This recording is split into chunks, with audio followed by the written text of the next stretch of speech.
Hai semuanya, pernah gak sih kalian ngerasa bahwa dunia itu ternyata sudah berjalan sejauh itu, hidup juga udah banyak berubah, tapi kalian masih belum ngerasain siapa diri kalian sebenarnya dan masih suka bertanya-tanya, siapa sih aku sebenarnya gitu.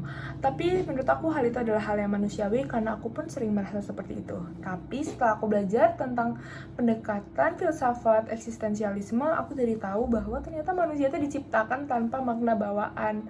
Jadi makna hidup itu kita cari melalui pilihan, pengalaman, juga luka yang kita jalanin sendiri gitu. Sebelum kita lanjut ke videonya, perkenalkan nama saya Lydia Evantirestika Dewi dengan NIM 249114057 Fakultas Psikologi Universitas Sanata Dharma.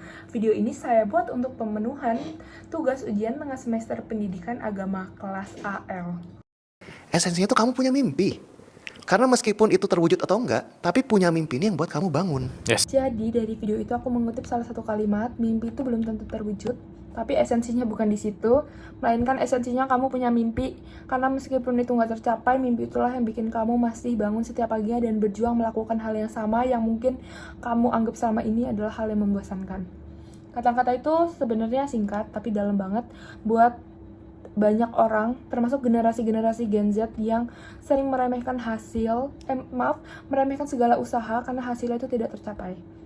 Dalam pandangan eksistensial, manusia itu justru berharga karena dia tuh punya kebebasan untuk tetap berjuang, untuk tetap berharap, walaupun tahu itu tuh nggak akan selalu berhasil gitu. Lalu ada salah satu tokoh Rolome yang sudah aku sangat sukai dari semester 2 dalam mata kuliah psikologi kepribadian. Jadi Rolome ini menekankan teori eksistensial, yaitu pencarian makna hidup.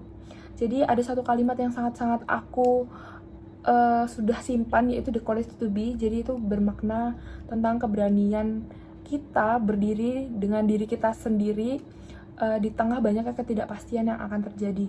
Akhirnya bisa mentingin diri gue sendiri dan sayang sama diri gue sendiri.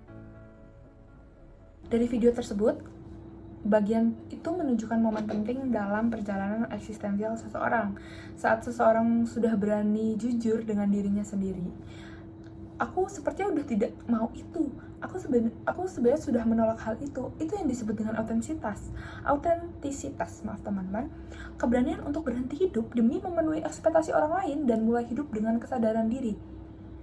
Sepenting itu untuk kita menjalani segala kehidupan dengan kesadaran diri, karena hal itulah yang tidak akan menghambat mimpi kita.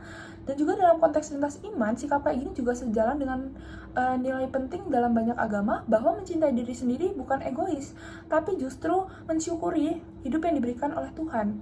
Karena dari situ baru kita bisa tulus mencintai orang lain. Jadi berdamai dengan diri sendiri itu ada banyak bentuk ya. Pertama adalah memaafkan. Karena kadang-kadang kita terlalu keras sama diri kita sendiri. Atau berdamai dengan diri sendiri juga dengan memberi kesempatan buat dia untuk gagal. Dalam pembicaraan Ustadz tersebut, dalam satu ceramah, aku sangat relate dan aku sangat sadar bahwa ternyata berdamai dengan diri sendiri adalah salah satu perwujudan eksistensial, karena itu hal yang sangat awal untuk kita mengenali, untuk kita mengakui keberadaan diri kita secara nyata dengan banyaknya luka, dengan banyaknya kekurangan, dengan penuhnya luka. Tetapi dalam teori eksistensial, kegagalan itu bukan akhir dari segalanya, melainkan becoming atau tahap awal untuk kita menemukan makna hidup, untuk kita menemukan siapa diri kita sebenarnya. Dan dengan rasa takut, dengan rasa bersalah, menjadikan hidup kita lebih autentik. Jadi untuk kalian semua, jangan lupa untuk memaafkan diri sendiri dan berdamai dengan diri sendiri, karena itu merupakan tahap awal dalam pencarian makna hidup. Dari 3 refleksi itu, aku benar-benar belajar ternyata pencarian eksistensial itu sangat manusiawi dan sangat spiritual.